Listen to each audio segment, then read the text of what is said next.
Hello and good afternoon, good morning and good evening to everybody else kind of watching worldwide, and welcome to episode number 6 of Call Center Confidence with Cutter and Catt. However, today it's just Catt. Cutter, Jason, my business partner for Call Center Confidence, is watching live somewhere in the world as we speak right now. However, he currently has the worst internet in the world and is unable to live stream. So today we're going to mix things up a bit. Now, we're still talking about training. We're going to continue our conversation from last week. However, a lot of that I'm going to save for next week when Jason is back online, because I know he wants to share his thoughts and his ideas and his kind of emotions around training, because I know that was the topic last week, and this caused a lot of questions from a lot of people out there. So I know we've received some messages about the training episode that we were running and what we were doing. However, what we are going to do today is we're going to mix things up a little bit, and we are going to be bringing a few people up onto the episode to talk about their experiences, to talk about their kind of challenges that they faced previously in the past, and their thoughts on how training can move forward in the world of today, whether it be through technology, whether it be through classroom, whatever it be, because there is so much to talk about. So last week, just to recap, we started talking about induction training, and we were talking about onboarding. We were talking about life cycles and tenured agents coming in, existing, brand new, how long they were lasting for into training, and what made a successful agent throughout that induction training, and also what kind of turned those agents off in the process and why we churned some of those agents. So far, I'm going to be bringing up 2 panelists to start with our conversation. And the first one is a gentleman that I worked with many moons ago back in the UK. And that is Mr. Rich Edge. If I bring him online there. Rich, how you doing, buddy? Are you good? I'm very good, thank you. How are you? I'm very well, thank you. Good to see you. Thanks very much for joining last minute and short notice. Really appreciate you coming on. And also, not to mention, someone who has audio only because they're currently at work is none other than my wife, Mrs. Alexandra Catt. Alex, are you there? Can you hear me? I'm trying to unmute you, but I can't unmute you for some reason. Technology always works when you're live, right? All right. And that's not working. I'll wait for her to get audio sorted and come back online. So, Rich, how are you doing? Are you good? I am very well, thanks, Catt. It has been a long time, many years. I've been knocking around the contact center industry now for longer than I care to mention, probably over 20 years or so now. I've been following what you and Cutter have been doing. Loving the show, by the way. I think it's very informative. And you know what? So, some of the stuff I already know, and some of the stuff sort of reinforces the things that I think I've forgotten, but then picking up the pieces, as you know, all of your new experience is absolutely perfect. So I'm actually loving the show. So keep it going. No, thank you. And you know, one of the things that we say to kind of everybody as we kind of go through these episodes, these series, is it's important to be clear that, you know, it's a market, it's a niche that there's not a lot of people out there doing, and it was kind of how we came up with this concept in the first place, because we want to help everybody, and there's no fee, there's no charges, there's no call to actions, and we want as many people's experience as possible to come on here. And I think, you know, as we go through this, and one of the things that we've stipulated from day one, it's for everybody. We're talking about training. We're going to be talking more about recruitment. I know leadership is something that we're getting requested on week in and week out. And we kind of started the first couple of episodes on leadership. So we are going to come back round to that at some point. So, you know, it's all of these different things all in one. And right now we want to talk about training. And Rich, thank you very much for kind of listening into the last few episodes. It's great that you were kind of part of last week. And I remember you commenting because this week we can kind of talk about it a little bit more and kind of get your thoughts and feelings on the situation, especially in the contact center environment. So kind of jumping in and not to put you on the spot or anything like that, you know, what would you say is good practice, or what have you seen or witnessed previously that's been good practice when agents have gone through any type of call center training historically that you think's worked well, that you think people could still use today, that people maybe are still using today? What's good practice in your mind? I mean, to caveat this, I'm not a trainer. Yeah, I run on sort of project management, but training has been throughout and is so key to everything within the contact center. Everything that I do, any new initiative, whether it's a new campaign, a new product, whatever it is, training is absolutely essential. I have seen all sorts of training in all sorts of different outsourcers, good, bad, and indifferent. The difference that quality training makes just to start off with the agents is absolutely paramount. If the training, these guys that are starting within the contact center or moving over to a different campaign, if the training quality isn't there, if the trainer actually doesn't have the skills to be able to impart that information, it's so difficult for those guys to onboard the information and actually to be the best that we all know that they want to be. So there's various aspects for me. One, the quality of the training needs to be absolutely key. Training isn't for everybody. Training is a skill.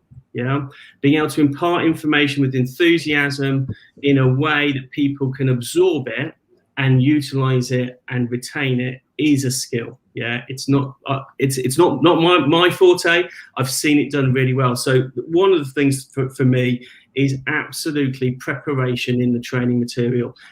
Death by PowerPoint you were talking about last week. Oh, we've all seen it. We've all seen it, and you can see people's eyes just glaze over. Nothing's going in. Nothing's being retained. It's not working, and so it doesn't work for the agent. It doesn't work for the company, and it certainly doesn't work for the customer, because the poor customer that's on the other end of that, when they come out of training, they're not getting the best experience. So the quality of the training for me is absolutely key. I saw some fantastic training the other day. I won't mention the company, but it was induction training that we were running. So I brought the clients on board, and they did a piece for an hour about their company. It was interactive. It had video in it. They were excited. It was day one, hour two, because I was the first hour, and everybody was sparked, ready to go and absorb that information. They were excited about what they were about to undertake with their training. So quality of training for me, make it interactive, make it fun, absolutely key. Got to hit the mark. So that, I think, the quality piece is absolutely my number one. When I view it, you can turn off in the first 10 seconds. Brilliant. I think that's a great answer, and I think you've touched on so many key points with that kind of answer there. I mean, the first one, death by PowerPoint, I think everybody can speak to that one when they've been sat through training or they've been delivery training. That's something that shouldn't happen from day one. But getting that enthusiasm, getting that energy, day two, hour one, hour two, hour three on day one, that's where it's at. And if you can capture that moment, that's fantastic. And especially when you say about it being interactive with video content, it makes such a difference. And also, it's welcoming for these new people coming through the business on day one. They don't know what to expect. They probably started off working. And one of the things out there, we all know that, people within call center, they job hop. They jump from one to the other to the other. So they probably sat through day one at 3 or 4, maybe 5 other contact centers in the past. So it's important to empower and kind of give that message straight off the bat to really run it, kind of make a difference. I think one thing that you kind of touched on or alluded to is you said training is not for everybody. I remember when I was delivering training in the first couple of years that I was kind of doing it, that everybody went to me, oh, training looks like so much fun. Oh, everybody wants to be a trainer. Everybody wants to do that thing because they see the fun part, the fun side of training. And I think you hit the nail on the head by saying it's not for everybody, because it's not. There is so much work that goes into the back end, understanding what you're delivering, being able to answer every question that you're asked, or at least, putting a pin in it and coming back to it later if you're not sure. You have to know more than the person doing the job at the end of the day that you're training, because you have to be able to memorize everything. I remember working for a client back in 2012, and I think it was around about the time we were working together. And I had a manual that was that thick, page to page, that I had to learn cover to cover, because I was doing a 2-week training course for people that had to know every ounce of information, because this client was absolutely on the button with what information their agents were talking about over the phones. And it's a tough job. It's not easy. And I don't really want to kind of dwell on trainers that kind of don't do the job well, but have you witnessed any trainers that don't deliver, and kind of what was the fallout from that? Have you noticed any kind of bad experiences? Okay. Yeah. Look on your face. Yeah, you see it, as a PM, I'm a bit of a perfectionist as well, and I want things to go well. It's all about sort of planning. I have seen it go south. I mean, and to be fair, there were a lot of average trainers, not dissing the industry at all. There were some fantastic ones, but when training goes wrong, the impact to the agents, they become ill prepared. The questions don't get answered, or if they tend to have a lot of questions, but they don't get succinctly answered, and in the end, the agents give up answering the questions. So then they go away not really understanding what they should understand. That has a knock-on effect to the agent's confidence, especially if it could potentially be, their first role in a contact center. It has a knock-on effect through whether they'll last, their quality, the customer service that they're providing.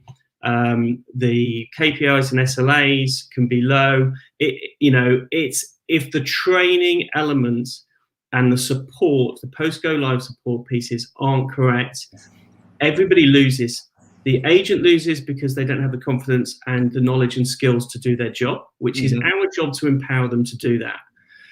The companies and the clients lose because we're not delivering the level of service of excellence that we should be. And the customer loses because they're not getting the experience that they deserve.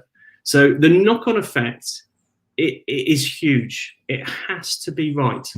Yeah, imparting of information and the skill set, the essential skills that agents require to excel, is our sort of responsibility as the management to ensure that we are enabling them to deliver that excellence in customer service, which the majority of people can do.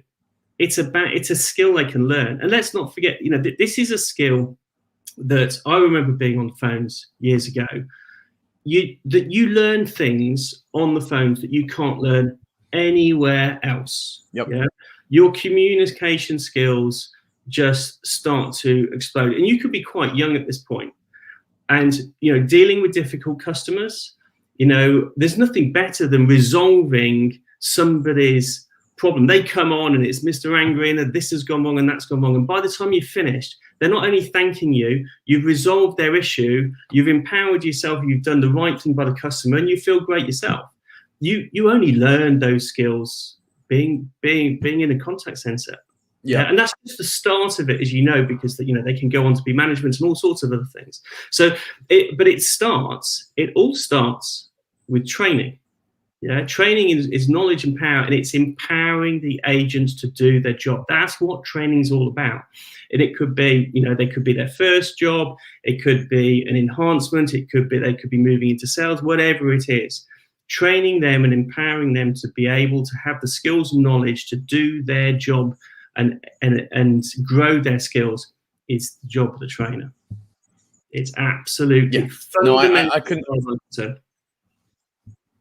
Yeah, no, I couldn't agree with you more, and I think you're absolutely right with every point that you raised there, because it does impact everybody, and that's something that everybody out there listening today or listening after the show we've gone live, needs to remember. We talk about all of these costs associated with training and how much we spend on recruitment and bringing people in. There's also the cost that you don't see. And Rich, you kind of brought it up there about the impact on the managers, the support, the fact that, HR maybe got to go and recruit again and things like that. There's all of these hourly costs, these budgeting costs that we don't account for because we expect them into day to day. So it can cost so much money if training isn't done right or if training isn't delivered the right way. So I suppose that begs the question, and a lot of people are out there, is how do we make sure that trainers are the right fit for the business? Now, there's no sure way to find out. And I think, I can contest that. I remember going for my first fully fledged training role after, being seconded into training for many times working in call centers. And eventually I kind of stepped up and thought, you know what, I'm going to go for that role. I want that role. And I will hand it out to two people in particular that took a chance on me. They took an absolute gamble. They didn't know whether I was a good trainer or a bad trainer.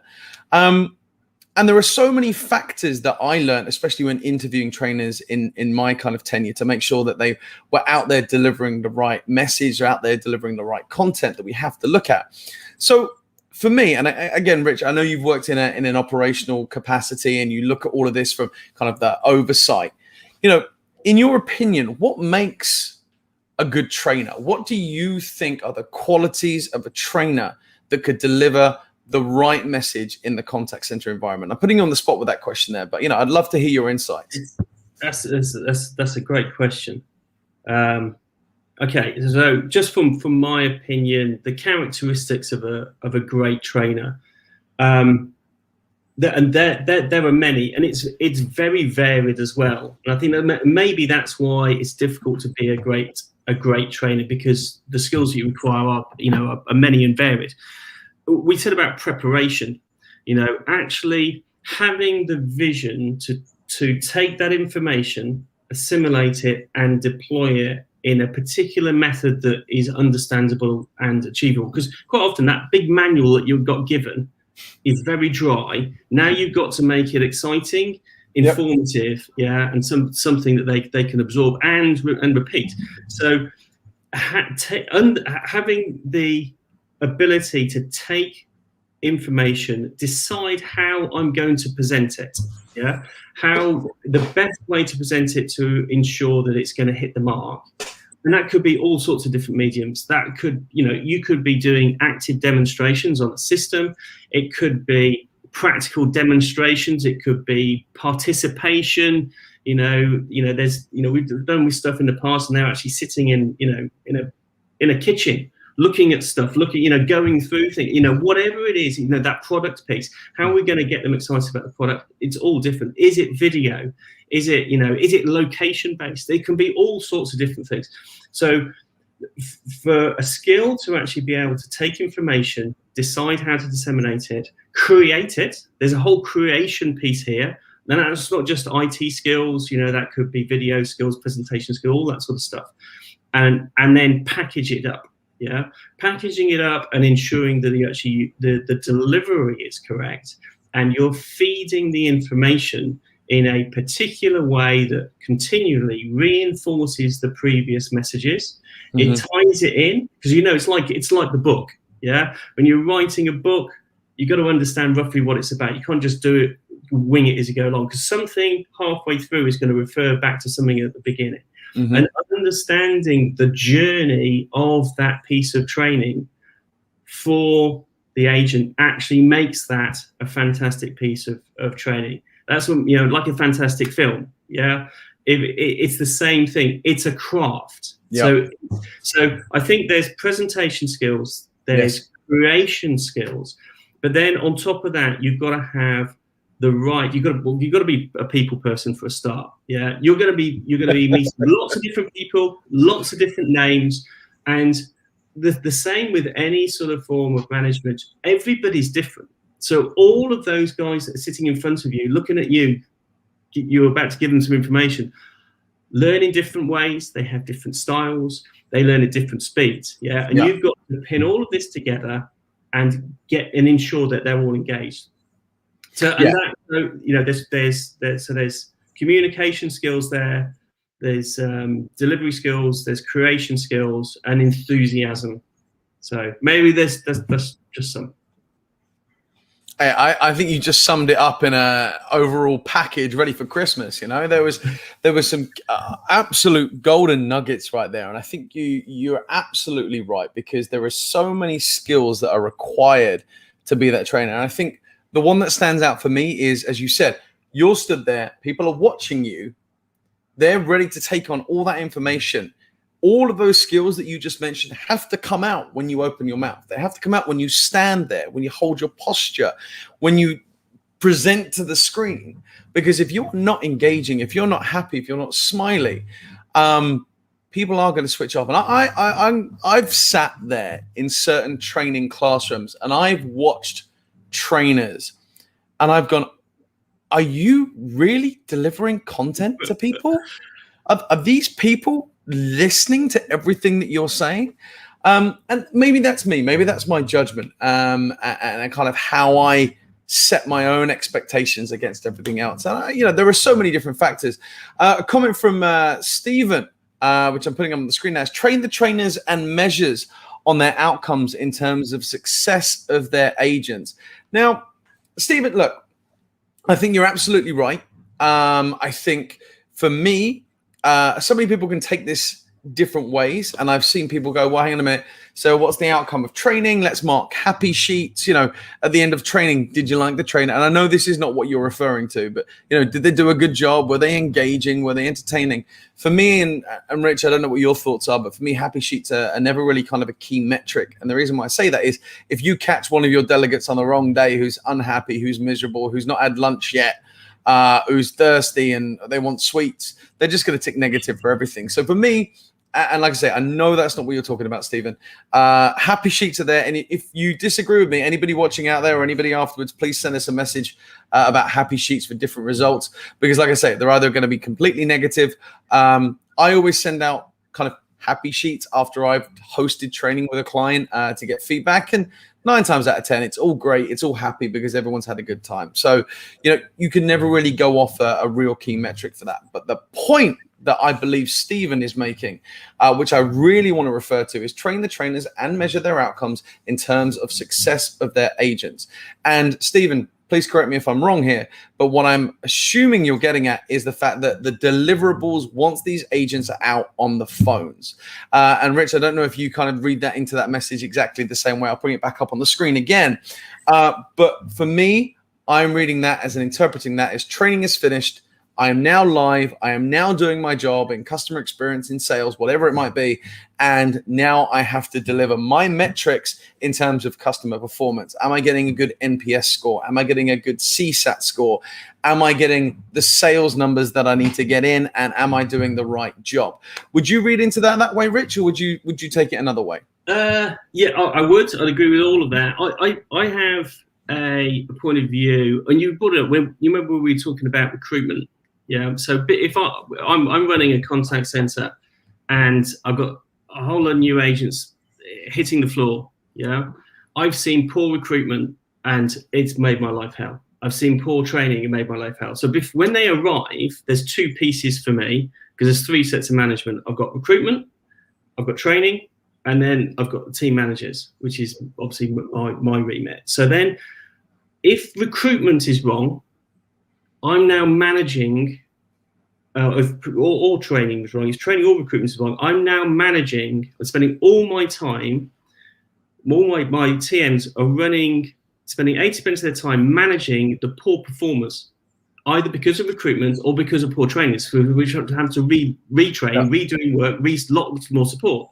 So either they shouldn't be there in the first place because the recruitment was wrong, so we've got the wrong people in the wrong place, or if the training was poor, then I'm spending so much time and effort and money trying to support those agents to get them to where we need them to be. Now, the consequence of that, if my managers are spending 80% of their time supporting those 20% of the poorest performers, what if we had the right people with the right training and they hit the floor, and my managers are spending 80% of their time supporting the best people and also making sure that we're actually lifting the bar for the lower performers as well, but they're concentrating on making our better people better. The quality and everything starts to go up. So this is why I said the training is the fundamental. If it's wrong, oh boy, we've got a problem. So it's not siloed in a contact center. It's a team game. It's always a team game. You've got a team with team managers. The management structure within a contact center is a whole piece. All of the departments, every single department in the contact center are there for one reason. They're there to support the agents. The agents are the most important people in the business. They are the front line between us and the customer. That's it. So every department is underneath an agent. Yeah. When you get down to the MDs and the owners, they're down here somewhere. We're all here for one job, to support the agents to deliver. But if you have a failure in recruitment and training, well, now we've got a problem because we're spending all of our time not doing what we should be doing in our day job. We're now managing outliers. Yeah. So, No, and that's something that I think falls on a lot of people's shoulders. And it's not something that happens in this call center here and this call center here. I think every center that I've worked in, somewhere along the line, something like that has happened or is happening. And it's not something that people do on purpose. I don't think it's anything that's kind of malicious. I just think it's a gap in the process somewhere that needs fixing. And just referring back to Stephen, obviously he just kind of picked up and went, here it goes. He said, measure the weeks and months ahead of all the activities, the success rates. And when we were talking about it more, he actually messaged again saying exactly about what we're doing. So thank you very much, Stephen. Again, please feel free to make any comments. Anybody else out there who's watching and listening in, I think this, it's a very important topic. And I think, yes, when you are managing those poor performance and you spend your time focusing on those kind of poor areas, you don't allow the rest of your contact center to thrive. And we talk about the trainers doing this, and I don't necessarily think it's always their fault, because something for me that always stands out, and I've spoken to a lot of clients recently about it, specifically their in-house training team, is that more often than not, there's a gap somewhere within their training team. And what I mean by that is, I've worked in contact centers before as an in-house trainer. I was hired to go in there and do a job, whether it was CX, whether it was sales, whether it was tech support, whether it was a magnitude of any other reasons. And over time, a trainer's role evolves because they want you to go into different areas or different elements of the business. I'm going to talk about a company I worked for a few years back. And I went in there as kind of an entry-level sales trainer, more focusing on kind of customer service and account management. And then I was kind of thrust into the sales environment, and I didn't really know what I was doing. And I watched all the other salespeople, and this is where I learned my scale skills from, was actually being thrown in at the deep end. And I had to start training field reps. I had to start training outbound cold callers, and I hadn't got these skills. So it begged the question was I kind of failing at what I was doing? Was I thrust upon something, or should the company have invested in my development? And it's something that I see quite a lot of at the minute, and clients that I'm speaking to, and I don't know, Rich, if you've kind of run into this, is do your trainers get training? Are they supported from outside learning and development partners? And have you witnessed that? And have you seen it work? And have you seen it not work? I've witnessed some companies that bring in yearly external trainers to support in a trainer-trainer environment where, they're learning new skills or new methodologies and theories that are out there in the world that people are using. But at the same time, I've seen companies that have hired a trainer. The trainer's been the trainer for the last 5, 6, 7 years within the company, and they've never received training themselves. Have you witnessed that? Yeah, it's you know what, it's a very mixed bag out there. You've got everyone sort of comes in from different sort of angles. I've seen people come in and literally they've gone through the floor, they've gone through agents to TMs, and then they've migrated into training, and that's absolutely fine. But as you rightly said, a lot of time you arrive somewhere and they go, off you go, and you go, right, and there's no support there. So somebody's reinventing the wheel here. Mm-hmm. Sometimes you've got people that come in with a training background. Yep. That tends to work very well because they've gone through the process, and they've actually got that they've gone through courses and education, so so they've got the basis of all the training. It can be taught, you can learn it, but a lot of the time I do find that outsourcers do not tend to train their trainers, and if they are provided training, it tends to be very piecemeal. So it might be something that happens on a very infrequent basis. But likewise, there are companies out there that understand the importance of training. I do a lot of I did a lot of consultancy work in many different countries, and a lot of the time, anything that I was doing, it says, right, where are we? You can decide what it is that you want to do. You can decide where you want to be, there's always this element of the training. It's like that's the focus in the middle, because you can know what you want to do. You can know when you're successful at it. It all boils down to that training element. So making sure that the trainers understand what it is that needs to be delivered and are qualified for it is absolutely key. Now, most of the time, I found they're not qualified for it at all, because when they're good at it, it's because they have a natural ability to communicate, and they've learned it on the job. And there's nothing wrong with that at all. Yeah. But I would love to see companies invest in their people more. And if companies understand, if contact centers truly understand the importance of training and the difference that it can make on the output, their KPIs and SLAs, the world will be a better place. Yeah. So it's training the trainer.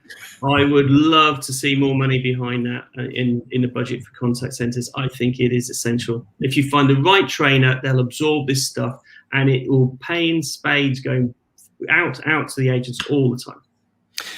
You bring up a very good point, and I want to just kind of dig a little deeper on that. Is yes, 100%. I completely agree with you in the sense that it will reward, it will show its worth, and the return on investment will be exponential. But to anybody listening out there who is running a call center, who is managing a call center, putting yourself in the operational standpoint that you're in, and that you've been in those positions before, running those contact centers, if somebody came to you and presented their delivery package, what they were going to do, what they were going to deliver, how they were going to change and help and support your trainers, and they gave you the proposal that looked great, but 9 times out of 10, very similar, is a lot of contact centers will turn around and go, I haven't got the budget for it, which they all do, or you're far too expensive. What's your take on that? Have you ever been in that situation where somebody's given you a proposal and you've turned around and just gone, in an outsourcing world, as we all know, where money is tight and budgets are very tight, what would you say to anybody doing that? Or let's look at it both ways. Somebody out there who's listening who wants to pitch their training, what would you suggest to them? And somebody who is receiving that pitch, what would you suggest to them? Any thoughts on that? Okay, so we all, as people who have seen trainers, whether you are training yourself or whether you're a recipient of it, you know what good training looks like. Yeah, even if you're pitching training to an outsourcer, the return on the investment is what they're looking for. They need to see a gap between what they're currently doing and what you're offering. Yeah, if you can provide sufficient gap and excitement, your quid's in. It's definitely not a foregone conclusion, because outsourcing, the budgets are very tight. Yeah, you might even find they go, that's some fantastic ideas, and then they go and recreate them in-house, which is always the risk. But you need to be able to demonstrate a difference. Yeah, as with anything, if you're going to pitch something that a company's already doing, what value am I going to give? What's the return on the investment? If you believe that you can deliver the training at a sufficiently high level in a particular way, and you've got that USP to drive that, then go as hard as you can. The better the training we can actually get into the contact center, the better. From a recipient's perspective, most of the time, obviously, is all the training stuff is in-house. The pitches don't come from external. In my experience, the majority of it's all internal, and budgets are tight. There's no doubt about it. That's where we have to work within the constraints of what we've got. Yes, we might not be able to have that flashy video. So we need to think of other ways, other creative ways within budget to get that message across. It's, I'm a firm believer, it's not all about how big a budget you've got depends on how well the training is. No, it's about the people. If you've got, you haven't got your whiteboards, you've got your flip charts and your pens, we need to find a creative way to get the same message across. Yeah, it'd be great if we had all of these flashy videos and stuff and could do all of this wonderful things. That's fine too. Every contact is different. Clients have different budgets, and we've got to pitch it at the right point. That does not mean that the training needs to be degraded because of it. Yeah. So most of the stuff for me, it's always been internal, and it's empowering the guys and making sure we've got the right trainers that have those abilities that can actually go, right, this is what we've got. And if I get an internal trainer that comes to me and says, you know what, I'd really like to be able to do this, I said, okay, so how much effort and time and money is that going to take? And what benefit is it going to give? And maybe it's something to do about the product itself, and goes, you know what, if we could get some of this in and they can actually get their hands on it and do this, that, and the other, even if there's a cost to it, then if you can sell me the return on the investment that is going to be so much different than if we don't have it, then usually we'll get it signed off. Great answer. And I think you've been clear on both sides of the front there. And I think, there's a lot of information for people to take away. And like I say, if you're pitching your services, take away everything Rich just said there, because it's about, thinking about your audience. And remember, if you're pitching to an outsourcer, it's all about the budget. In-house, yes, they have the budget. I mean, I work with some amazing companies that have had budgets that have been exponential, but they still don't want to part with their money to bring out new ideas. So remember, when you're putting your proposals together, don't give it everything away, but at the same time, make sure that you show them the return on investment that they're going to get. And in-house, a point that Rich brought up is speak to people. Speak to these external trainers out there and see if there is something that they can deliver to you that will make a difference. And remember, look, just a little investment, we talk about that investment up front, can actually return miles and miles and miles again, and can actually generate you more money in the process if you're supporting those teams, especially when it comes to one of my favorites, which we talk about a lot, is leadership training. I always find that in-house trainers get pushed into the leadership training kind of corner to go away and create leadership training, but maybe they've never been leaders themselves, or maybe they've never been in that experience to understand what kind of content they need to train a manager in. So again, it's something to always look at. Train your trainers or bring in external management training. It's something that is always a big topic. It's on our list. We will get to it one day, especially if you're training new managers, because one thing that we always talk about is when a manager is promoted because somebody's good at what they do, they don't always receive the training that they deserve, should I say, when they get promoted into that position. And I think that's one of the biggest things. Another question from Stephen coming up here is, how do you train away fear to new agents? Stephen, just I'm asking you to elaborate a little bit more on exactly what you're asking for. Are you talking about the fear of doing the job for the very first time, the fear of the role, or the fear of going into training? Just so we can kind of discuss that in a little bit more detail, but we'll come back to that question when you come onto it.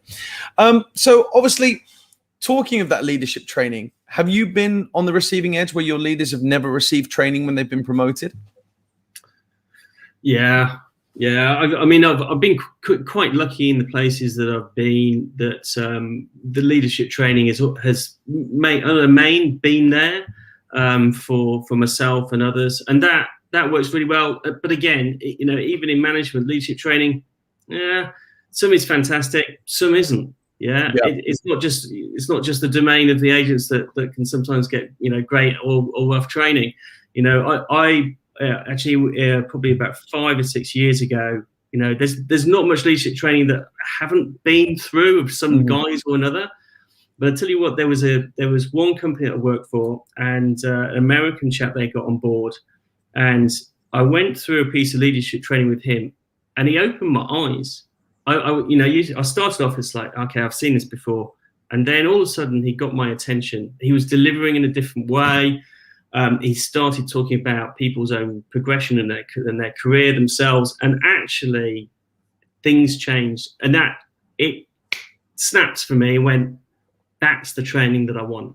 Yeah. And at that point I was absorbed, and I went to him and I got all sorts of different types of training. Absolutely fantastic. So the management training for me, if I've got a team, absolutely, their personal development and their training is absolutely key. You can't expect people to do a job they haven't been trained to do. It's not fair, for one. Yeah.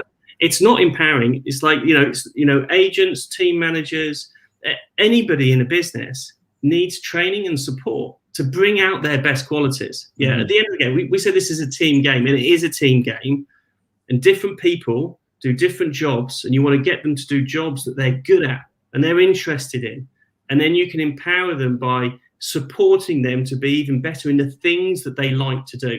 Now all of a sudden you've got a team. You're not forcing people to do things that, oh, go and learn this Excel. I don't like Excel. I don't get on with it. But actually I'm great at PowerPoint. But Bob here is fantastic at Excel. We'll put the two together, and you both do what you're good at, and you've got it all. It's all fantastic. Yeah. So, you know, we need to be ensuring that we are providing our management with the skills, again, as with everything, the skills to do their job and to progress in what they want to do.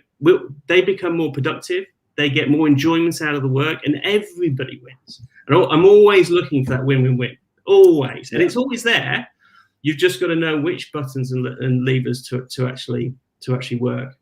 Yeah, and I think, you know, not everybody is proficient in every area that you expect them to be, as you say, about Excel, PowerPoint, or whatever it is.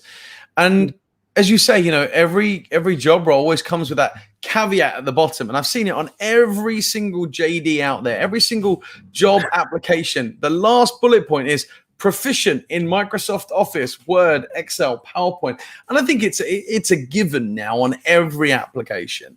But people don't understand what proficient in those areas are, especially when it comes to a leadership role. And I think the point I want to make on this is, I remember going into one of my first kind of leadership roles, and I thought I was proficient in Excel.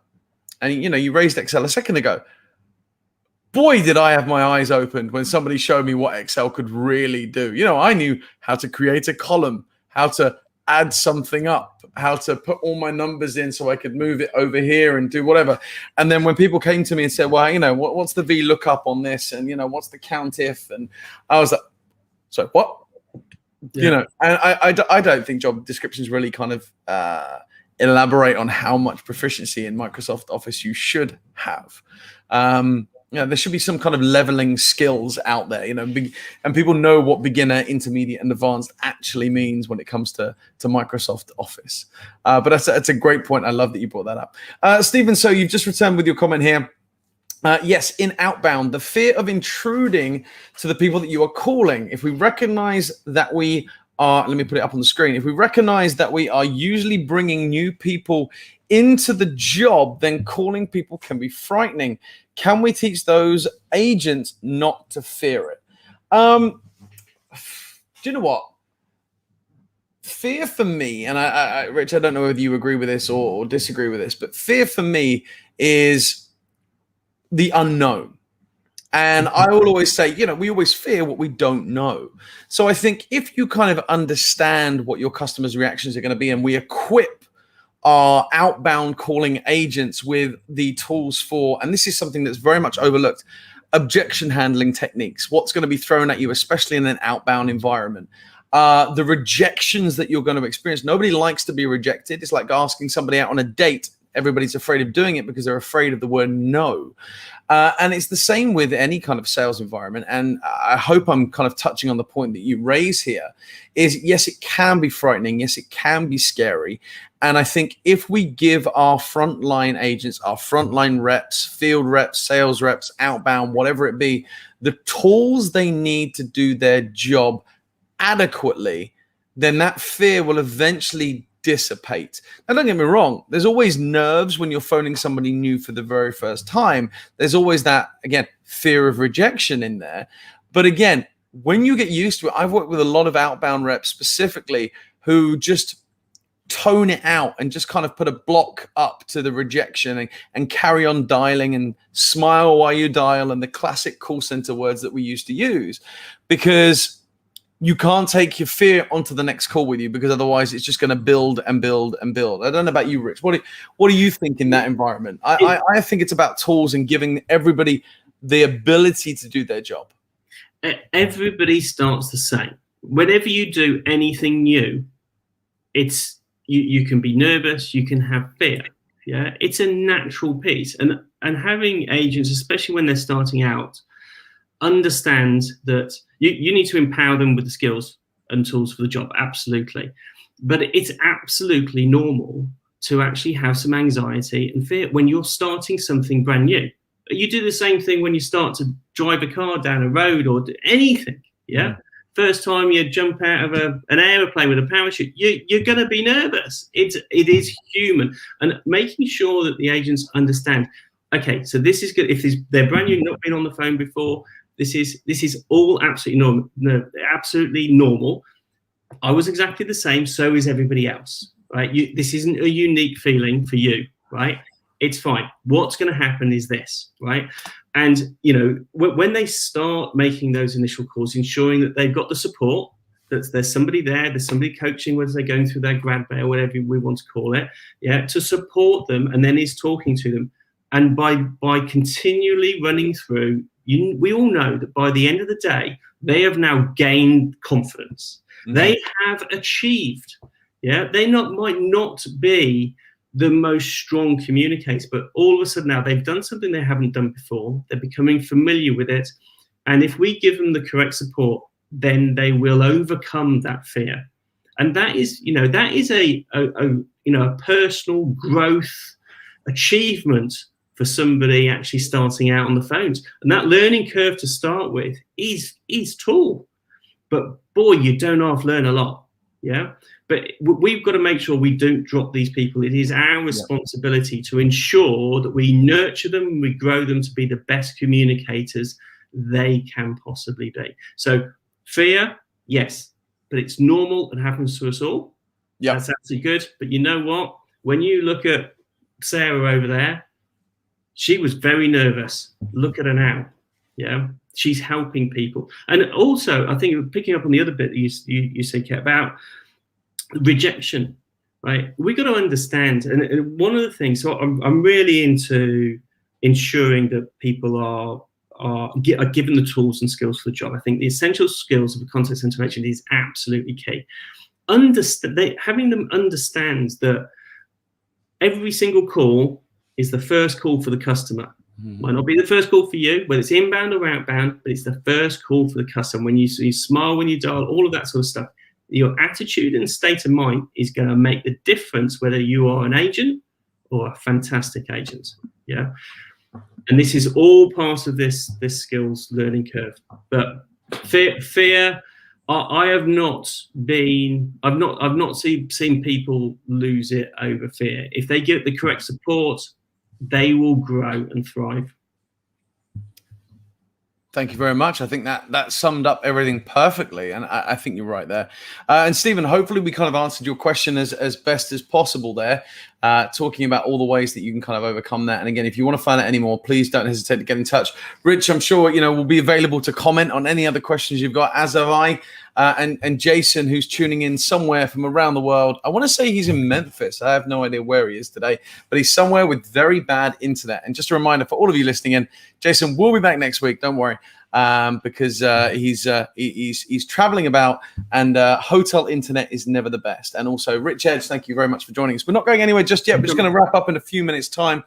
And I do want to touch on just a couple of final points here for those of you that are kind of listening into, especially kind of just surmise what we've really been speaking about today.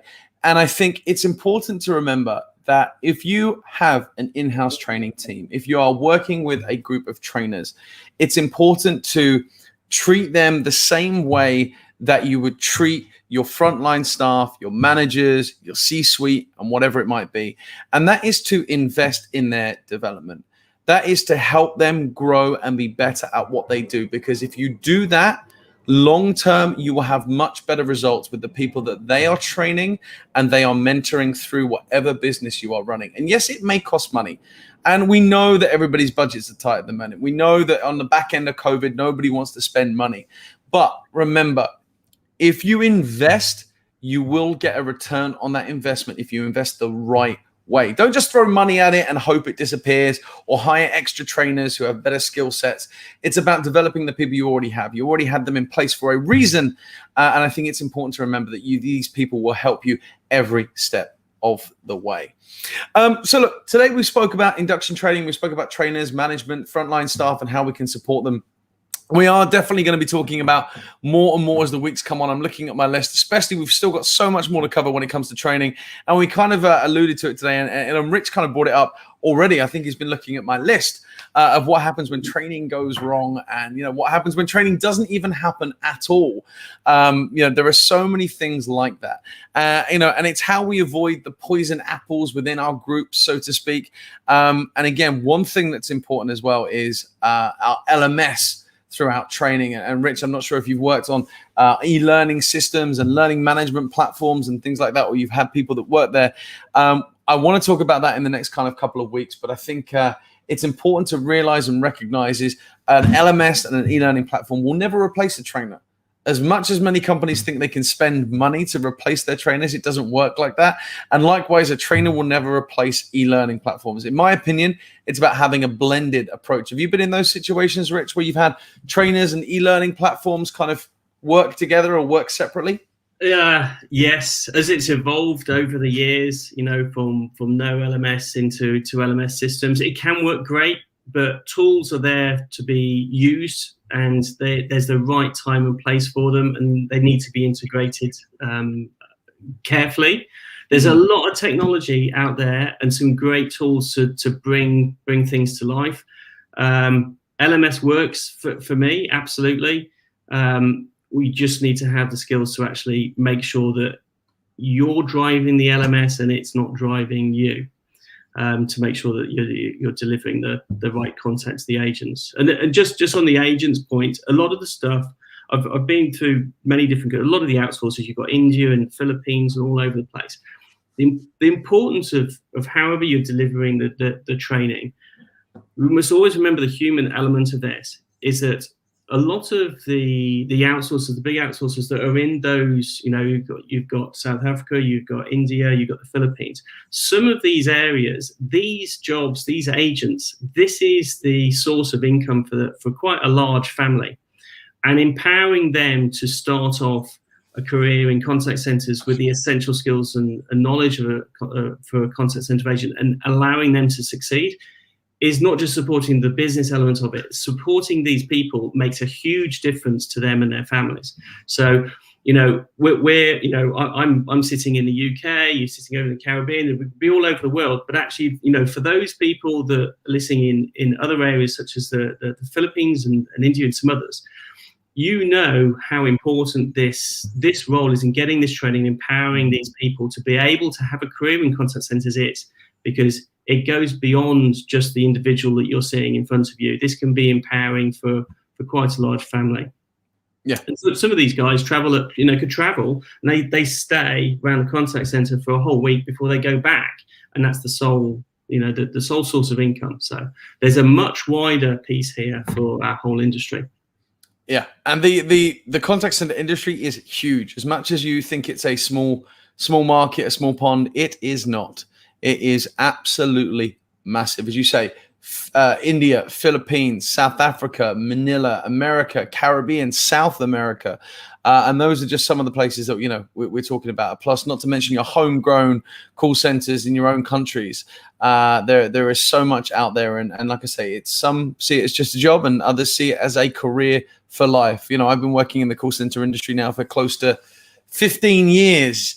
And I don't plan on going anywhere yet. I mean, Rich, I don't want to jump back on your call center tenure, but how long have you been working in call centers now? Just over 20 years. Wow. Yeah, 21, 22 years, I think now. So it's a great industry, the customer service industry. And you know what? It's evolved hugely. We've gone, onshore, offshore. In that time, we've seen the whole telecoms piece come and completely change. We're now talking about gig CXs and all sorts of things. It is evolving at a rapid rate, and it is the customer experience is forever ever elevating, and the requirements from customers, it still increases. It's sort of I feel it's sort of our responsibility to ensure we empower our industry to deliver the customer service that we want to globally, and in everybody's small part, if we push at it, we can do that, and we can change that for people, change and deliver excellent customer service across the globe. That's what we want. That's what we want. Look, today, Rich, thank you very much for joining us on our episode of Call Center Confidence with Cutter and Catt, episode number 6. I really appreciate you jumping on and kind of sharing your thoughts, your visions, your ideas, and your experiences today. It's been really, really, really insightful. If you have found Rich's information and kind of topics that he's covered today really interesting, you can find him on LinkedIn, I believe. It's linkedin.com/in/Rich Edge, all one word, if I'm correct. Yep. So you can find him there on LinkedIn, or you can find him throughout my profile if you kind of connect that way. But look, it's been great having you on. I really appreciate it, and definitely would love to have you on again in the future, talking as we go through more industries, especially with 20 years worth of experience. I think you've got a lot to share and some really great insights to kind of give people as we continue to progress with these episodes. But in the meantime, as we said before, guys, time and time again, if you're watching now or if you're watching post live, please do not hesitate to share comments, questions, theories, or anything else you want to see in future episodes as we continue with our series of Call Center Confidence.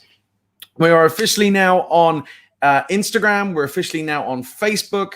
I think we're going to be hitting Twitter next week when I get around to kind of creating that Twitter group. And of course, we will be having our website live, where we're going to be migrating a lot of our live streams, live feeds, training content, and all of our previous episodes are going to be stored on our website in the coming weeks. So we'll share those future progresses with you as they appear and as they become live. But in the meantime, thank you very much for tuning in. We look forward to seeing you next week for episode number 7, where Jason will be back and we'll be continuing to wrap up this training episode before we move into another area, which is causing some excitement already with people, which is talking about workforce, which is talking about compensation plans, which is talking about HR. It's all coming up in the episodes of Call Center Confidence. In the meantime, thank you very much for joining us, and we'll see you next week. Thank you.